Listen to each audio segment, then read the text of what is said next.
Una grande Udinese, fa una grande prestazione, praticamente domina qua il Friuli contro un'Atalanta che veramente è stata messa in difficoltà, l'ho detto lo stesso Gasperini nel post partita, mi tengo stretto questo punto, qua Udine è una partita veramente dove abbiamo faticato ed è mancata solo la precisione sotto porta, perché per il resto secondo me è stata una prestazione veramente di alto livello dei bianconeri, una grande prova, torni a casa con un punto che è ottimo, perché sulla carta forse nessuno si sarebbe aspettato questo tipo di partita qui, però vedendo poi effettivamente il film della partita c'è grande rammarico perché c'è la sensazione che si poteva fare un po' di più, no Davide? Cioè in termini forse di punti, non di Mm, prestazione. sì, diciamo che dei tre pareggi è comunque quello che mi lascia meno insoddisfatto, perché la Giusto? sensazione di punti buttati io ce l'ho avuta più con Torino e Verona che quest'oggi, perché col Torino 2-0, col Verona un uomo in più, si poteva fare veramente quello step in più che vorrebbe spesso vedere Rugnic e che ancora fatichiamo a fare. Oggi, sai, chiedere qualcosa di extra rispetto a quanto fatto non è facile, perché sai, ti approcciavi a questa partita per la prima volta senza un centravanti di peso, che per tutte le critiche che riceve Luca, per carità, è spesso criticato magari, ma Si è sentita la sua sì, mancanza. però al di là di quello, sai, è una squadra comunque abituata a giocare in un certo modo con un centravanti di peso. È la prima gara in cui effettivamente sperimentavamo un attacco leggero e non era neanche facile giocare con questa fluidità, con questa intensità, perché io l'intensità me l'aspettavo sì, ma dall'Atalanta, devo essere molto onesto, conoscendo come gioca la Dea, conoscendo come gioca Gasperini, mi aspettavo tutt'altro tipo di gara. Evidentemente siamo stati bravi noi, siamo stati bravi a chiudere gli spazi, a gestire i ritmi come volevamo e desideravamo noi, e serviva a volte rallentare, perché comunque quando hai due giocatori come Toven e Sanchez devono avere certi spazi, devono anche avere certi margini per rifiatare un po'. Poi sai, hai le occasioni lì, sì, è vero, è mancata quel pizzico di precisione, però Biol va col botta sicura e purtroppo gli prende una traiettoria un po' centrale e Carnesecchi ci arriva. Sanchez va per la girata e finisce, scorre fino al palo e dopo c'è la chance di Biol e la seconda palla di Sanchez. Mi dà fastidio dirlo, non sto cercando di non dirlo mai. No, dillo, dillo. La sfortuna stavolta è centrata un Beh, pochettino in sottoporta, più che in altre situazioni. In altre situazioni siamo proprio mancati noi sottoporta, con errori anche grossolani, vedasi purtroppo Camarà col Verona. Oggi c'è stato anche un pizzico di luna storta in alcuni episodi, purtroppo. sì, diciamo che il movimento di testa di Sanchez fatto davvero numero 9, mi Sì. permette di dire, nonostante Mi ha ricordato di Natale che però non era proprio altissimo. Esatto, esatto, veramente anticipa l'uomo, gli prende il tempo, fin dall'inizio si capiva che sarebbe arrivato prima sulla palla, colpisce di testa, una bella incornata, palo. Poi dopo lì, sai, tutti eravamo già in piedi a festeggiare, perché è chiaro che il Nigno lì a porta Sì, vuota sì, sì. 999 volte su 1000 la mette dentro. Forse Sì. abbiamo beccato veramente l'unica volta in cui è andato. Io ho capito anche il suo tentativo perché vedendo che c'era l'intervento in scivolata il difensore ha detto io la alzo onde evitare che mi venga respinta, però forse la troppa foga, la troppa voglia di Sì, sì, sì. incidere l'ha alzata troppo, beccato la traversa, è stato lì. Poi ci ha provato anche Lovric dopo, anche lui non è riuscito a dare forza a quella conclusione, quindi è stato secondo me lì un po' alla grande, perché se tu chiudevi il primo tempo 1-0 ammazzavi la partita.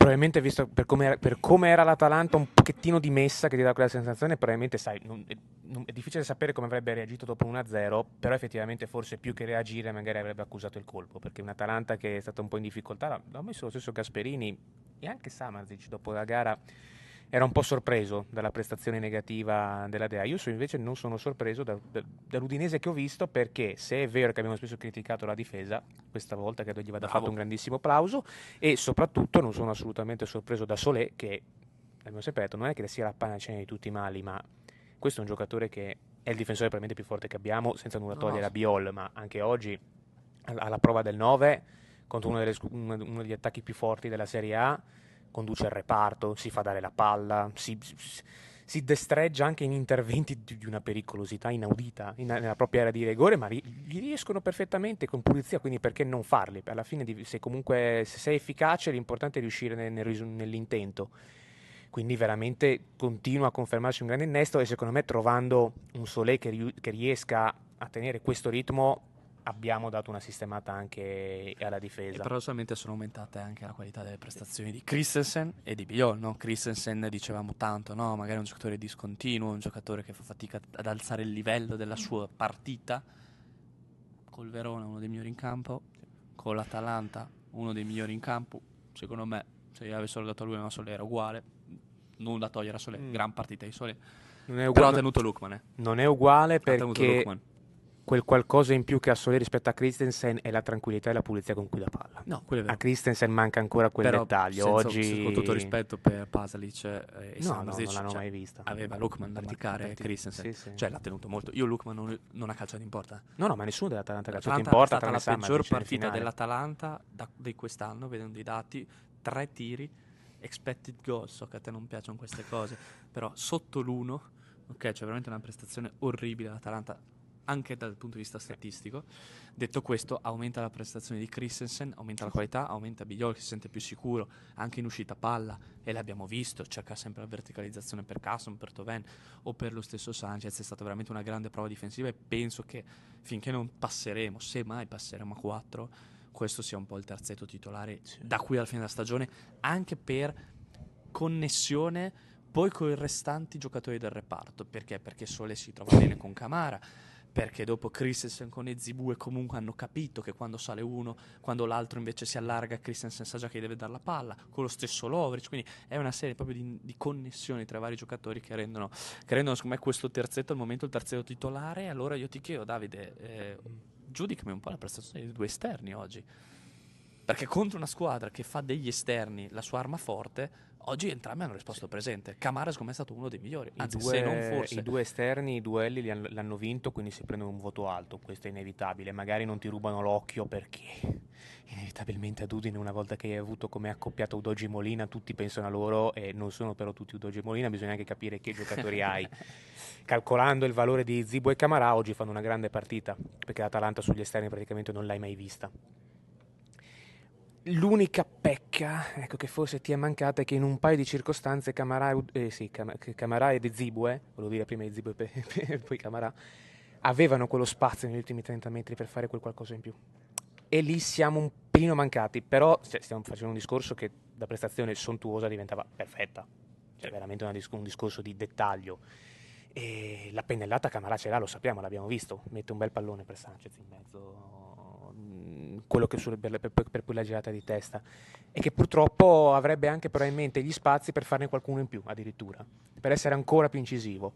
Oggi molto bene, molto bene. Ci manca sempre quell'ultimo dettaglio per parlare di un Udinese che fa il colpaccio e che appunto magari ambisce a qualcosa in più che Roglic continua a negare. Grande Davide che mi serve così, un assist alla Nash, giusto per citare l'NBA. Esatto, Per me veramente il penultimo tema di oggi, perché poi c'è l'ultimo tema che affronto con te. Il penultimo tema è invece la questione Europa. Ruins ha fatto un'analisi molto lucida, secondo me molto lucida, per non creare illusioni. Perché dice: noi siamo forti, però se noi vogliamo sognare l'Europa bisogna essere realisti, serve una media da grande squadra, una media punti, quindi 1.6, 1.7. Udinese non ha ancora questa media punti. Sono analisi, discorsi che fai in estate. Poi parliamoci chiaro, negli ultimi 10 anni quante squadre sono andate in Europa? Sempre quelle. Ci sono state delle eccezioni, è vero, per esempio il Bologna, eccetera eccetera, però oltre a noi, quali altre squadre che raramente non vanno in Europa vogliono andarci? La Lazio, la Roma, il Torino, la Fiorentina? E quindi sai, serve veramente l'anno perfetto per arrivare in Serie A, visto che le altre che lottano per lo scudetto sono tantissime e si prendono già tutti i primi posti. E quindi io sono ambizioso, a me piace sognare, ma in questo momento bisogna essere realisti. Non abbiamo la media punti necessaria per andare in Europa. Probabilmente se avesse vinto, perché quando ha glissato, cioè ha sviato la domanda a Firenze, no? Next question, l'Europa, ci troviamo bene, siamo già in Europa, l'Italia è un bel paese, forse lì ancora un po' ci credeva, perché se facevi punti sia col Toro che a Verona e oggi con l'Atalanta dicevi ok, la media punti si sta alzando. Però forse dopo sti 3 pareggi di fila, e poi voglio sentire cosa ne pensi tu, Davide, dopo sti 3 pareggi di fila anche lui si è reso conto che effettivamente a quest'anno ti manca veramente la media punti, nonostante però la classifica ti vede lì, perché la classifica ti vede lì, perché non sei sempre, ripeto, sei sempre più vicino alla zona Europa che alla zona retrocessione. Quindi veramente vedendo anche i progressi che può fare questa squadra e come li ha già fatti, basta vedere 2 partite sole, si è sistemata la difesa, questa media punti si può alzare, però forse il discorso di lui c'era, forse ormai è troppo tardi. Cioè dice, Ok, adesso d'ora in avanti facciamo 1,6 punti di media, ma forse è troppo Ma tardi. più che troppo Ti tardi, faccio sta domanda, è una, forse. non so, è una riflessione così a caldo che facciamo.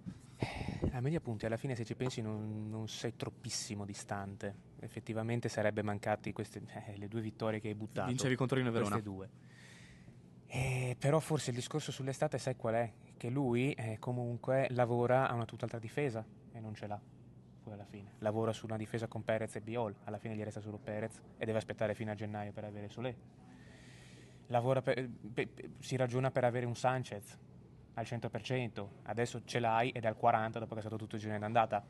Tutti problemini che purtroppo a una squadra come l'Udinese possono capitare, che sai, ti cambiano tra una ottima stagione e una stagione clamorosa in cui arrivi tra le prime 7. Avevi fatto un investimento poi tra l'altro in estate per un giocatore come Rui Modesto che doveva essere il padrone della fascia destra, e Rui Modesto anche oggi quando è entrato al posto di Zibue si è notato perché gioca Zibue. Secondo me, brutto da dire, ma si è notato perché di sufficienza che si è notato perché gioca Zibue. Non te lo puoi permettere purtroppo in Serie A, ed è più che altro quello il problema, no? Siamo una squadra che ha avuto tanti difetti nel corso di questa stagione, un po' cercati nel senso che purtroppo sai, quando vendi Perez e non ti fai trovare pronto, te la sei un po' cercata, tra virgolette.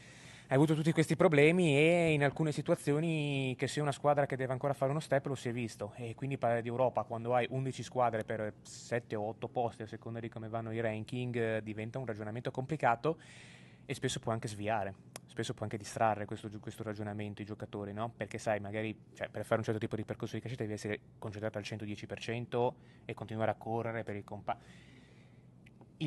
L'autodirsi siamo forti e se ha un vantaggio, ma a volte se non sei pronto a dirtelo può essere uno svantaggio. Questo è un grande insegnamento che mi ha sempre dato Vanoli. No, hai detto, guarda, ti stavo per dire, condivido tutto. Quando sei giovane e devi acquisire la mentalità per restare lassù, spesso autodirti sei forte ti fa male, ti penalizza e basta, perché non pensi più ai miglioramenti che devi fare. Mi hai detto, guarda, hai detto una grande verità, perché io penso all'anno scorso. Sì. Io penso all'anno scorso e tutti dicevano, ma questa squadra è più forte della classifica che ha, questa squadra non merita di stare qui, questa squadra non lotterà per la salvezza perché è più forte, prima o poi esce, e ci siamo salvati a Frosinone. Hai detto una grande verità, Davide. Guarda, ti condivido tutto quello che hai detto e secondo me mi è servito l'ultimo assist di questa partita video che stiamo facendo per l'ultimo argomento, e cioè il mercato. Perché tu hai detto questi ragionamenti si fanno in estate, lui ha fatto ragionamenti che poi magari si è ritrovato a dover cambiare per delle cessioni, penso quella di Perez in particolare e soprattutto l'infortunio di Sanchez, altro grande che ti ha un po' modificato i piani. Io dico, oggi secondo me ancora di più hai notato che questa squadra bene o male deve intervenire su 2 pedine fondamentali, perché la difesa l'abbiamo vista, è a posto, senza contare comunque c'hai Touré, cioè non è che gli altri. In attacco, nonostante ti manca Luca Davis, hai visto che ci sei, anzi la convocazione di Pafundi è un segnale, teniamo lui, chiudiamo l'attacco. Le mezze ali sei a posto a centrocampo, perché tu hai tolto Pagero e Lovric, ci sono stati 2 grandi giocatori oggi, entrano e Kelly in Gambetta, non si nota minimamente la differenza. Sugli esterni sappiamo che serve più che sulla sinistra, secondo me, ripeto, sia Zemmour che Camara sta facendo bene ultimamente, tralasciando l'errore di Camara a Verona, però bene o male vediamo una costanza di prestazioni sufficienti. Sulla destra serve un vice Zibue o forse un titolare in modo tale che Zibue possa fare il vice. Se prendi Ciacciua è un titolare. Ecco, se prendi Ciacciua per esempio, no, bravo, hai fatto un nuovo mercato, se prendi Ciacciua sei a posto e anche sulla destra sei a posto. Oggi ancora di più, secondo me ha capito che in attacco non hai bisogno, in difesa non hai bisogno, in porta con Selvik, cioè me, non hai bisogno, sulla destra hai qualcosina, ancora oggi un solo colpo deve farlo l'Udinese, un vice Castro. Ma sai, Mercerà le gioca sempre tutte lui. E la mia paura è se per sbaglio viene squalificato. Sì. O se per sbaglio, speriamo di no, si fa male. Ti serve un vice custom, non puoi arrivare fino alla fine così. Però sai, perché dopo anche lui è stanco dopo un po'. I play, passatemi il termine, buoni sono pochi sul mercato. Non è un ruolo facile in cui prendere un giocatore di sicuro affidamento. Cioè, è uno slot dove ci sono squadre ben più attrezzate di noi che hanno problemi. Se pensi all'Inter, la sua pecca principale è non avere un vice Çalhanoğlu. E quindi purtroppo sì, è una vera. Attenzione, aspetta, sì, Aslani all'Udinese sarebbe titolare, certo, cioè nel senso, però scalando nelle ambizioni di una squadra è ovvio che se l'Inter fa fatica a trovare un vice per il suo play, anche l'Udinese inevitabilmente per le ambizioni che ha deve andare a dire a un play magari anche discretamente buono, non vai a giocare altrove e vieni a far panchina da me. Non è facile, perché è merce rarissima, quindi queste persone, questi giocatori quando sono sul mercato vanno dove giocano, difficilmente ti vengono a fare tanta panchina, quindi sai, il vice è sempre il quello del vice è sempre un ruolo molto delicato. Trovarlo sarebbe bellissimo, non è Però facile. dici dopo il Non è discorso di Rounic facile. non serve più. No, per carità servirebbe assolutamente, però ripeto, non è facile, devi trovare un'occasione giusta e a gennaio di nomi ce ne sono pochi. Sono due tasselli dove non è semplice Allora io trovare dico, qualcosa no? di extra, no? Costa. Perché, voglio dire, Ciacciua, sì, Sì. tutto bello l'Udinese lo sta trattando, e nel mirino di Lazio e Napoli comunque, No, che serve hanno un preso investimento. informazioni, Serve un quindi investimento di 7 quelli milioni, eh? Cioè, se devi fare un no, investimento anche di più, a quello è il gennaio devi punto. fare un super investimento, se lo vuoi. Sì, esattamente. Contato che Rui Modesto, il grande investimento sulla destra estate, l'hai pagato 2, cioè devi fare più del triplo per Sì. prenderlo, quindi cioè, è un super investimento. Ci siamo su questo, siamo tutti d'accordo. Quello che io dico è Costa, Malecki, chi che sia. Avete fatto 9 anni in Polonia, quanti avete fatti?